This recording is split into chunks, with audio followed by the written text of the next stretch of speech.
नमस्कार साथियों, आज मैं आपको मोहन राकेश के द्वारा लिखी हुई एक लोकप्रिय कहानी मलबे का मालिक सुना रहा हूं। हिंदी साहित्य में नई कहानी आंदोलन के महत्वपूर्ण हस्ताक्षर हैं मोहन राकेश। इनका जन्म 1925 ईस्वी में पंजाब प्रांत के अमृतसर में हुआ। इनका मूल नाम मदन मोहन गुगलानी था। ये उपन्यासकार, नाटककार और कहानीकार के रूप में हिंदी साहित्य में अपनी विशिष्ट पहचान रखते हैं। इनके द्वारा लिखे हुए प्रमुख उपन्यासों के नाम हैं अंतराल, अंधेरे बंद कमरे, नए आने वाला कल, नीली रोशनी की बातें। तो वहीं इनके द्वारा रचित प्रतिनिधि नाटक हैं आषाढ़ का एक दिन, लहरों के राजहंस और आधे अधूरे। इनके द्वारा लिखी हुई कहानियां मानव संबंधों की यंत्रणाओं को अपने अकेलेपन में झेलते हुए लोगों की कहानियां हैं। यहाँ व्यक्ति और समाज को परस्पर भिन्न और विरोधी इकाइयों के रूप में न देखकर उन्हें ऐसी अभिन्नता के रूप में देखने का प्रयत्न है जहाँ व्यक्ति समाज की विडंबनाओं का और समाज व्यक्ति की यंत्रणाओं का आईना है। इनके द्वारा लिखे हुए प्रमुख कहानी संग्रहों के नाम हैं इंसान के खंडहर, नए बादल, जानवर और जानवर, फौलाद का आकाश, एक और जिंदगी, पहचान, वारिस। उनके द्वारा लिखी हुई एक लोकप्रिय कहानी है मलबे का मालिक। कहानी का कथानक इस प्रकार है। पाकिस्तान से एक दर्शक मंडली हिंदुस्तान के अमृतसर में हॉकी का मैच देखने के लिए आती है। उनमें से अधिकांश लोग वो हैं जिन्हें विभाजन के दौरान अमृतसर छोड़कर पाकिस्तान जाना पड़ा। उन्हीं में शामिल है एक बुजुर्ग अब्दुल गनी, जिसका घर अमृतसर के बांसा बाजार में स्थित था। वह विभाजन से पहले ही चला गया, लेकिन उसका लड़का चिरागदीन पीछे रह गया क्योंकि उसने पक्का मकान बनवाया था और वह उसे छोड़कर नहीं जाना चाहता था। अब जब अब्दुल गनी हिंदुस्तान लौट कर आया तो उसकी मुलाकात उस रखे पहलवान से हुई जिसने अब्दुल गनी के बेटे चिरागदीन की पत्नी जुबेदा और उसकी दो लड़कियां किस्वरा और सुल्ताना की उनका मकान पाने के लिए हत्या कर दी थी। लेकिन गनी यह नहीं जानता कि तेरे परिजनों का हत्यारा यही रखा पहलवान है। वह रखे से कहता है, रखा, यह सब कुछ कैसे हुआ? तुझ पर चिरागदीन का बड़ा भरोसा था। वह कहा करता था कि रखे के रहते मेरा कोई कुछ नहीं बिगाड़ सकता। खैर कोई बात नहीं, मैं समझूंगा कि हिंदुस्तान में आकर मैंने तुमको देख लिया सो चिरागदीन को देख लिया। अल्लाह तुम्हें सेहतमंद रखे। यह कहना कहानी को मार्मिक बना देता है। यह कहानी केवल रखे पहलवान और अब्दुल गनी की न रहकर उस विभीषिका से निर्मित मलबे की हो जाती है जिसकी जली हुई चौखट के रेशे आज भी हिंदुस्तान में बिखर रहे हैं। इस कहानी का वाचन साथियों मैं आपके सम्मुख कर रहा हूं।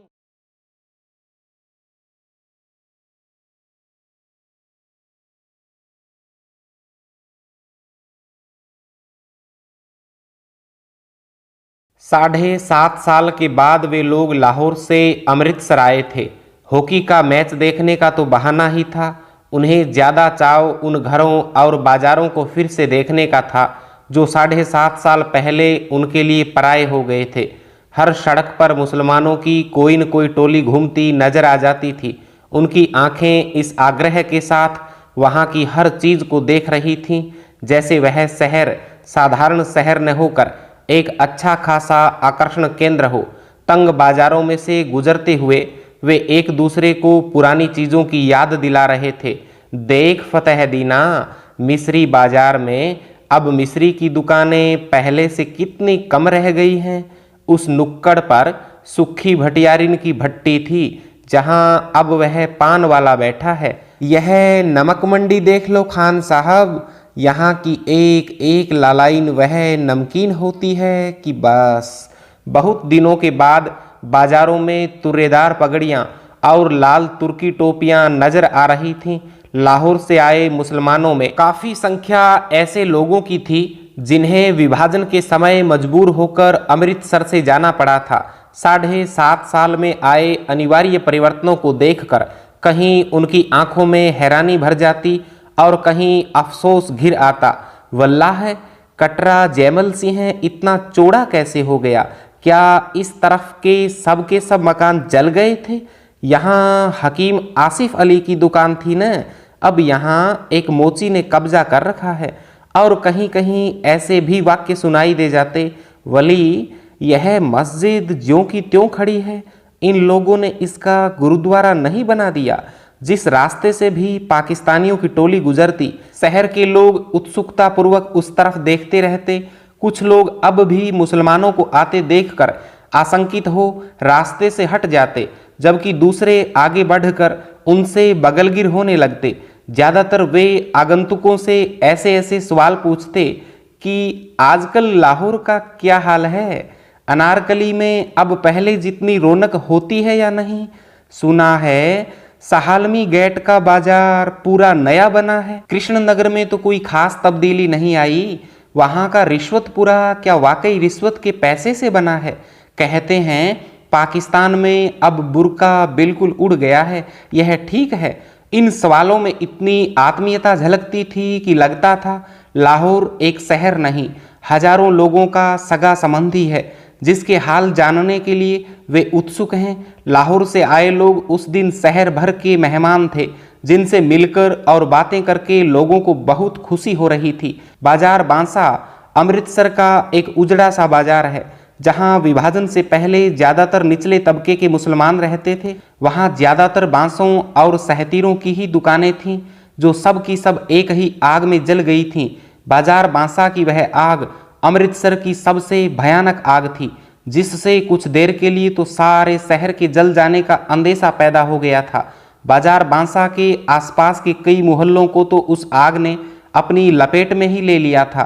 खैर, किसी तरह वह आग काबू में आ गई थी, पर उसमें मुसलमानों के एक एक घर के साथ हिंदुओं के भी 4-4, 6-6 घर जलकर राख हो गए थे। अब 7.5 साल में उनमें से कई इमारतें फिर से खड़ी हो गई थीं, मगर जगह जगह मलबे के ढेर अब भी मौजूद थे।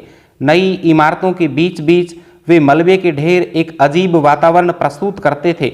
बाजार बांसा में उस दिन भी चहल पहल नहीं थी, क्योंकि उस बाजार के रहने वाले ज़्यादातर लोग तो अपने मकानों के साथ ही शहीद हो गए थे, और जो बचकर चले गए थे उनमें से शायद किसी में भी लौटकर आने की हिम्मत नहीं रही थी।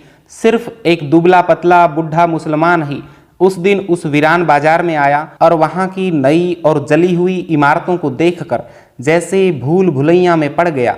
बाईं तरफ जाने वाली गली के पास पहुंचकर उसके पैर अंदर मुड़ने को हुए, मगर फिर वह हिचकिचाकर वहाँ बाहर ही खड़ा रह गया, जैसे उसे विश्वास नहीं हुआ कि यह वही गली है जिसमें वह जाना चाहता है।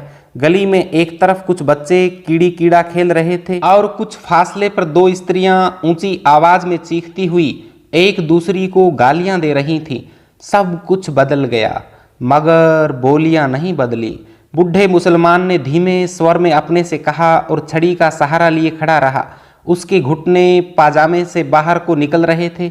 घुटनों से थोड़ा ऊपर शेरवानी में 3-4 पैबंद लगे थे। गली से एक बच्चा रोता हुआ बाहर आ रहा था। उसने उसे पुचकारा, इधर आ बेटे, आ तुझे चिज्जी देंगे, आ। और वह अपनी जेब में हाथ डालकर उसे देने के लिए कोई चीज़ ढूंढने लगा। बच्चा एक क्षण के लिए चुप कर गया, लेकिन फिर उसी तरह होठ बिसूर कर रोने लगा।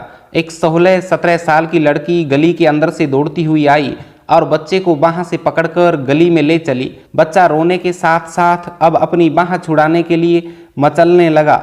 लड़की ने उसे अपनी बाहों में उठाकर साथ सटा लिया और उसका मुंह चूमती हुई बोली, चुप कर खसम खाने, रोएगा तो वह मुसलमान तुझे पकड़कर ले जाएगा, कह रही हूँ चुप कर।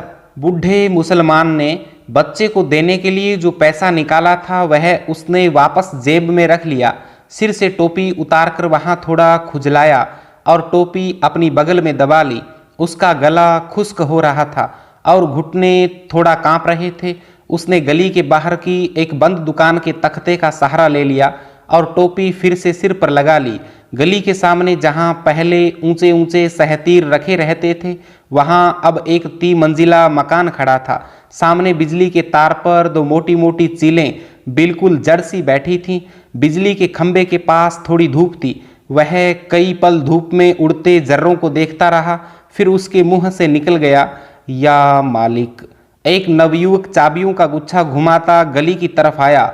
बूढ़े को वहां खड़े देखकर उसने पूछा, कहिए मियाँ जी, यहाँ किस लिए खड़े हैं?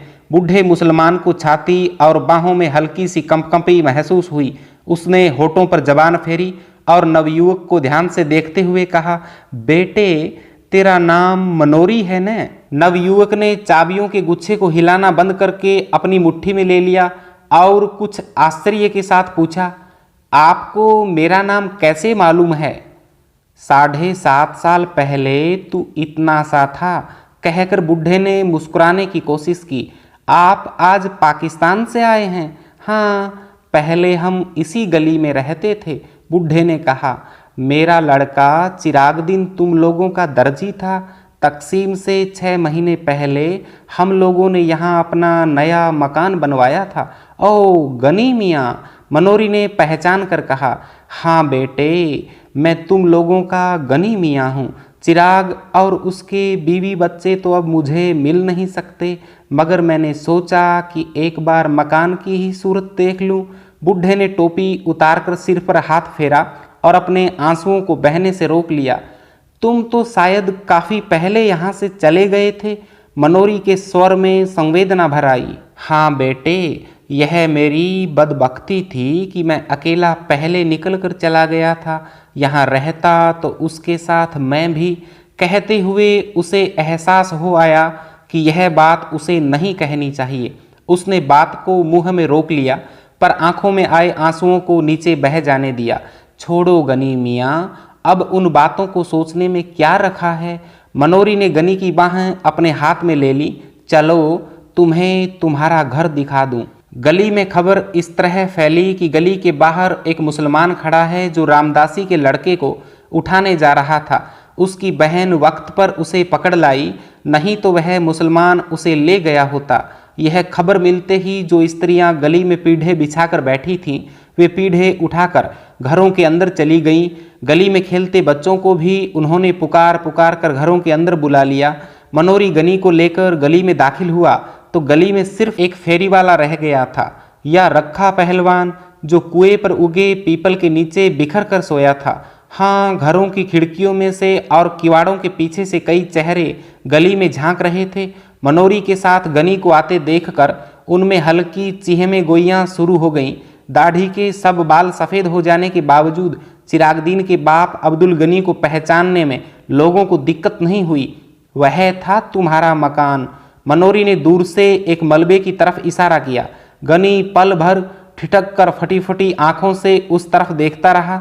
चिराग और उसके बीवी बच्चों की मौत को वह काफ़ी पहले स्वीकार कर चुका था, मगर अपने नए मकान को इस शक्ल में देखकर उसे जो झुरझुरी हुई, उसके लिए वह तैयार नहीं था। उसकी जबान पहले से और खुश्क हो गई और घुटने भी ज़्यादा कांपने लगे। यह मलबा? उसने अविश्वास के साथ पूछ लिया। मनोरी ने उसके चेहरे के बदले हुए रंग को देखा। उसकी बाह को थोड़ा और सहारा देकर जड़ से स्वर में उत्तर दिया, तुम्हारा मकान उन्हीं दिनों जल गया था। गनी छड़ी के सहारे चलता हुआ किसी तरह मलबे के पास पहुंच गया। मलबे में अब मिट्टी ही मिट्टी थी, जिसमें से जहां तहां टूटी और जली हुई ईंटें बाहर झांक रही थीं। लोहे और लकड़ी का सामान उसमें से कब का निकाला जा चुका था। केवल एक जले हुए दरवाजे का चौखट न जाने कैसे बचा रह गया था। पीछे की तरफ 2 जली हुई अलमारियां थी, जिनकी कालिख पर अब सफ़ेदी की हल्की हल्की तह उभर आई थी। उस मलबे को पास से देखकर गनी ने कहा, यह बाकी रह गया है यह? और उसके घुटने जैसे जवाब दे गए और वह वहीं जले हुए चौखट को पकड़कर बैठ गया। क्षण भर बाद उसका सिर भी चौखट से जा सटा और उसके मुंह से बिलखने की सी आवाज़ निकली, हाय ओए चिरागदीना। जले हुए किवाड़ का वह चौखट मलबे में से सिर निकाले 7.5 साल खड़ा तो रहा था, पर उसकी लकड़ी बुरी तरह भुरभुरा गई थी। गनी के सिर के छूने से उसके कई रेशे झड़कर आसपास बिखर गए। कुछ रेशे गनी की टोपी और बालों पर आ रहे। उन रेशों के साथ एक केंचुआ भी नीचे गिरा, जो गनी के पैर से 6-8 इंच दूर नाली के साथ साथ बनी ईंटों की पटरी पर इधर उधर सरसराने लगा। वह छिपने के लिए सुराख ढूंढता हुआ जरा सा सिर उठाता पर कोई जगह न पाकर दो एक बार सिर पटकने के बाद दूसरी तरफ मुड़ जाता। खिड़कियों से झांकने वाले चेहरों की संख्या अब पहले से कहीं ज्यादा हो गई थी। उनमें चीहें गोइयां चल रही थीं कि आज कुछ न कुछ जरूर होगा। चिरागदीन का बाप गनी आ गया है, इसलिए 7.5 साल पहले की वह सारी घटना आज अपने आप खुल जाएगी। लोगों को लग रहा था जैसे वह मलबा ही गनी को सारी कहानी सुना देगा कि शाम के वक्त चिराग ऊपर के कमरे में खाना खा रहा था। जब रखे पहलवान ने उसे नीचे बुलाया, कहा कि वह 1 मिनट आकर उसकी बात सुन ले। पहलवान उन दिनों गली का बादशाह था, वहाँ के हिंदुओं पर ही उसका काफ़ी दबदबा था। चिराग तो खैर मुसलमान था। चिराग हाथ का कोर बीच में ही छोड़कर नीचे उतर आया। उसकी बीवी जुबेदा और दोनों लड़कियां किस्वर और सुल्ताना खिड़कियों से नीचे झांकने लगी। चिराग ने डोढ़ी से बाहर कदम रखा ही था कि पहलवान ने उसे कमीज के कॉलर से पकड़कर अपनी तरफ खींच लिया और गली में गिराकर उसकी छाती पर चढ़ बैठा।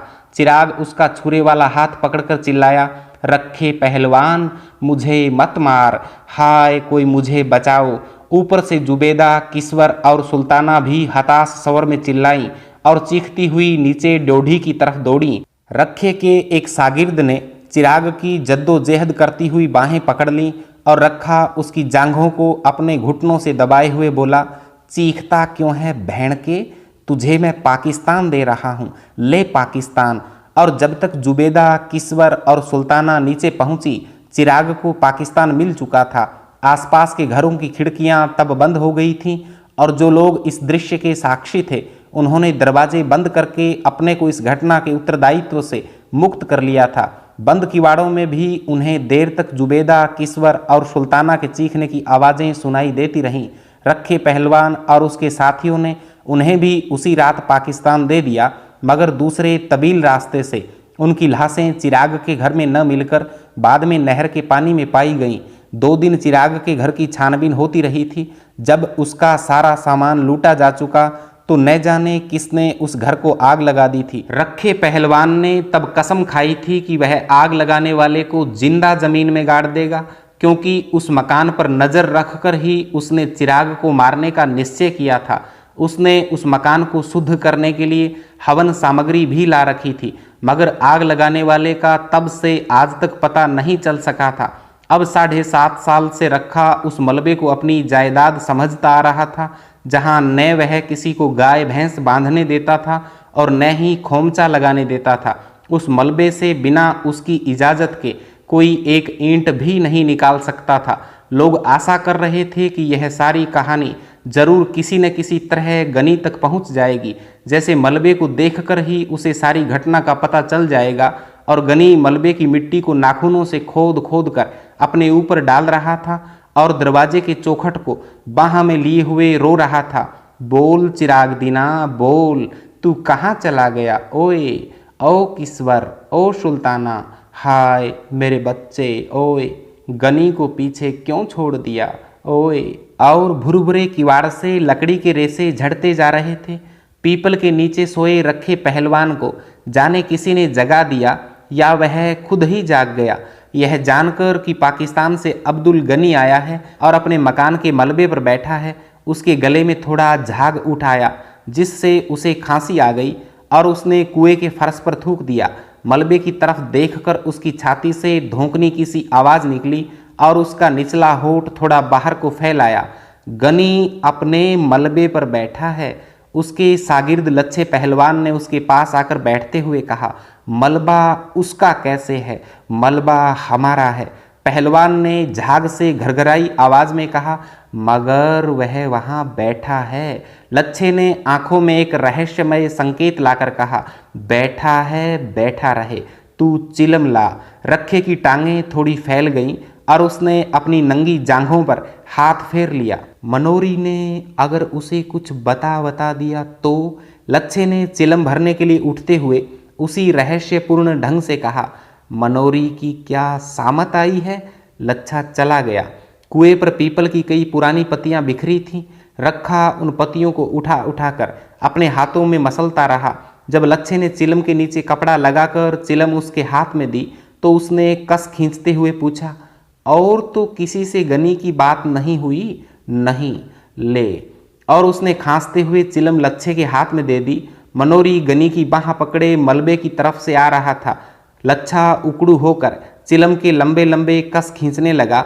उसकी आंखें आधा क्षण रखे के चेहरे पर टिकती और आधा क्षण गनी की तरफ लगी रहती। मनोरी गनी की बाह थामे उससे एक कदम आगे चल रहा था, जैसे उसकी कोशिश हो कि गनी कुएं के पास से बिना रखे को देखे ही निकल जाए। मगर रखा जिस तरह बिखर कर बैठा था, उससे गनी ने उसे दूर से ही देख लिया। कुएं के पास पहुंचते न पहुंचते उसकी दोनों बाहें फैल गईं और उसने कहा, रखे पहलवान।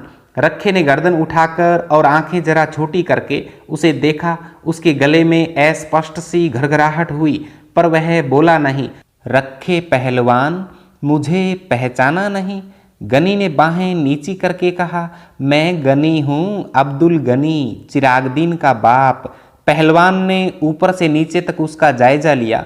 अब्दुल गनी की आंखों में उसे देखकर एक चमक सी आ गई थी। सफ़ेद दाढ़ी के नीचे उसके चेहरे की झुर्रियाँ भी कुछ फैल गई थीं।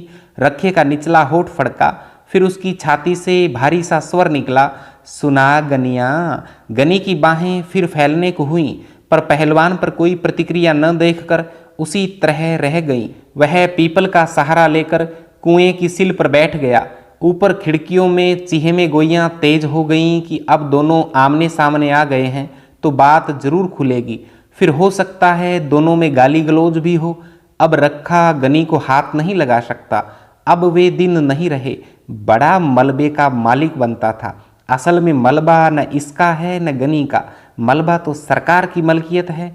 मरदूद किसी को वहाँ गाय का खूंटा तक नहीं लगाने देता। मनोरी भी डरपोक है। इसने गनी को बता क्यों नहीं दिया कि रखे ने ही चिराग और उसके बीवी बच्चों को मारा है। रखा आदमी नहीं, सांड है। दिन भर सांड की तरह गली में घूमता है। गनी बेचारा कितना दुबला हो गया है। दाढ़ी के सारे बाल सफ़ेद हो गए हैं। गनी ने कुएं की सिल पर बैठकर कहा, देख रखे पहलवान, क्या से क्या हो गया है। भरा पूरा घर छोड़कर गया था और आज यहाँ यह मिट्टी देखने आया हूँ। बसे घर की आज यही निशानी रह गई है। तू सच पूछे तो मेरा यह मिट्टी भी छोड़कर जाने को मन नहीं करता। और उसकी आंखें फिर छलछला आईं। पहलवान ने अपनी टांगें समेट लीं और अंगोछा कुएं की मुंडेर से उठाकर कंधे पर डाल लिया। लच्छे ने चिलम उसकी तरफ बढ़ा दी। वह कस खींचने लगा। तू बता रखे, यह सब हुआ किस तरह? गनी किसी तरह अपने आंसू रोक कर बोला, तुम लोग उसके पास थे। सब में भाई भाई की सी मोहब्बत थी। अगर वह चाहता तो तुम में से किसी के घर में नहीं छिप सकता था। उसमें इतनी भी समझदारी नहीं थी। ऐसे ही है। रखे को शोम लगा कि उसकी आवाज़ में एक अस्वाभाविक सी गूंज है। उसके होठ गाढ़े लार से चिपक गए थे।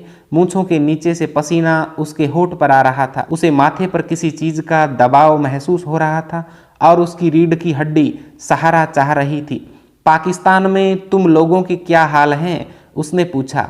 उसके गले की नसों में एक तनाव आ गया था। उसने अंगोछे से बगलों का पसीना पोंछा और गले का झाग मुंह में खींचकर गली में थूक दिया। क्या हाल बताऊं रखे? गनी दोनों हाथों से छड़ी पर बोझ डालकर झुकता हुआ बोला, मेरा हाल तो मेरा खुदा ही जानता है। चिराग वहाँ साथ होता तो और बात थी। मैंने उसे कितना समझाया था कि मेरे साथ चला चल, पर वह जिद पर अड़ा रहा कि नया मकान छोड़कर नहीं जाऊंगा। यह अपनी गली है, यहाँ कोई खतरा नहीं है। भोले कबूतर ने यह नहीं सोचा कि गली में खतरा न हो, पर बाहर से तो खतरा आ सकता है। मकान की रखवाली के लिए चारों ने अपनी जान दे दी। रखे, उसे तेरा बहुत भरोसा था। कहता था कि रखे के रहते मेरा कोई कुछ नहीं बिगाड़ सकता, मगर जब जान पर बनाई तो रखे के रोके भी न रुकी। रखे ने सीधा होने की चेष्टा की, क्योंकि उसकी रीढ़ की हड्डी बहुत दर्द कर रही थी। अपनी कमर और जांघों के जोड़ पर उसे सख्त दबाव महसूस हो रहा था। पेट की अंतड़ियों के पास से जैसे कोई चीज़ उसकी सांस को रोक रही थी। उसका सारा जिस्म पसीने से भीग गया था और उसके तलुओं में चुनचुनाहट हो रही थी। बीच बीच में नीली फुलझड़ियाँ सी ऊपर से उतरती और तैरती हुई उसकी आंखों के सामने से निकल जाती। उसे अपनी जबान और होठों के बीच एक फासला सा महसूस हो रहा था। उसने अंगूछे से होठों के कोनों को साफ किया, साथ ही उसके मुंह से निकला, हे प्रभु, तू ही है, तू ही है, तू ही है। गनी ने देखा कि पहलवान के होठ सूख रहे हैं और उसकी आंखों के गिर्द दायरे गहरे हो गए हैं। वह उसके कंधे पर हाथ रखकर बोला, जो होना था हो गया रखिया, उसे अब कोई लौटा थोड़े ही सकता है। खुदा नेक की नेकी बनाए रखे और बद की बदी माफ करे। मैंने आकर तुम लोगों को देख लिया सो समझूंगा कि चिराग को देख लिया। अल्लाह तुम्हें सेहतमंद रखे।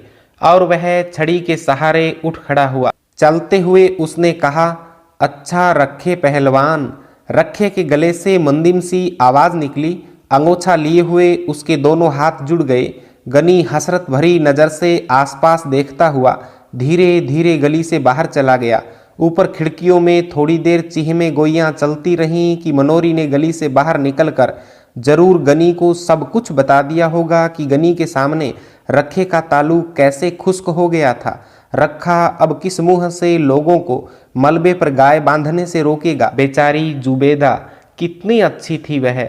रखे मरदूद का घर न घाट, इसे किसी की माँ बहन का लिहाज था। थोड़ी देर में स्त्रियां घरों से गली में उतर आईं। बच्चे गली में गुल्ली डंडा खेलने लगे। 12-13 साल की लड़कियां किसी बात पर एक दूसरी से गुत्थम गुत्था हो गई। रखा गहरी शाम तक कुएं पर बैठ खंखारता और चिलम फूंकता रहा।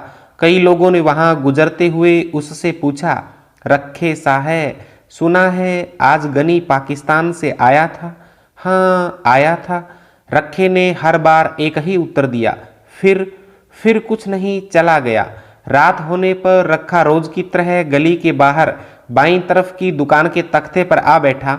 रोज वह रास्ते से गुजरने वाले परिचित लोगों को आवाज दे देकर पास बुला लेता था और उन्हें सट्टे के गुर और सेहत के नुस्खे बताता रहता था। मगर उस दिन वह वहां बैठा लच्छे को अपनी वैष्णो देवी की उस यात्रा का वर्णन सुनाता रहा जो उसने 15 साल पहले की थी। लच्छे को भेजकर वह गली में आया तो मलबे के पास लोकू पंडित की भैंस को देखकर वह आदत के मुताबिक उसे धक्के दे देकर हटाने लगा। तत तत तत तत तत भैंस को हटाकर वह सुस्ताने के लिए मलबे के चौखट पर बैठ गया। गली उस समय सुनसान थी। कमेटी की बत्ती न होने से वहां शाम से ही अंधेरा हो जाता था। मलबे के नीचे नाली का पानी हल्की आवाज करता बह रहा था। रात की खामोशी को काटती हुई कई तरह की हल्की हल्की आवाजें मलबे के मिट्टी में से सुनाई दे रही थीं। च्यूं च्यूं च्यूं, चिक चिक, किर रे री चिर। एक भटका हुआ कौआ न जाने कहां से उड़कर उस चौखट पर आ बैठा। इससे लकड़ी के कई रेसे इधर उधर छितरा गए। कौए के वहां बैठते न बैठते मलबे के एक कोने में लेटा हुआ कुत्ता गुर्राकर उठा और जोर जोर से भौंकने लगा। वौ वौ वौ। कौआ कुछ देर सहमा सा चौखट पर बैठा रहा, फिर पंख फड़फड़ाता कुएं के पीपल पर चला गया। कौए के उड़ जाने पर कुत्ता और नीचे उतर आया और पहलवान की तरफ मुंह करके भौंकने लगा। पहलवान उसे हटाने के लिए भारी आवाज में बोला, दुर दुर दुर दुर्रे। मगर कुत्ता और पास आकर भौंकने लगा, वौ वौ वौ वौ। पहलवान ने एक ढेला उठाकर कुत्ते की तरफ फेंका। कुत्ता थोड़ा पीछे हट गया पर उसका भौंकना बंद नहीं हुआ। पहलवान कुत्ते को मां की गाली देकर वहां से उठ खड़ा हुआ और धीरे धीरे जाकर कुएं की सिल पर लेट गया। उसके वहां से हटते ही कुत्ता गली में उतर आया और कुएं की तरफ मुंह करके भौंकने लगा। काफी देर भौंकने के बाद जब उसे गली में कोई प्राणी चलता फिरता नजर नहीं आया तो वह एक बार कान झटक कर मलबे पर लौट गया और वहां कोने में बैठकर गुर्राने लगा। कहानी सुनने के लिए धन्यवाद।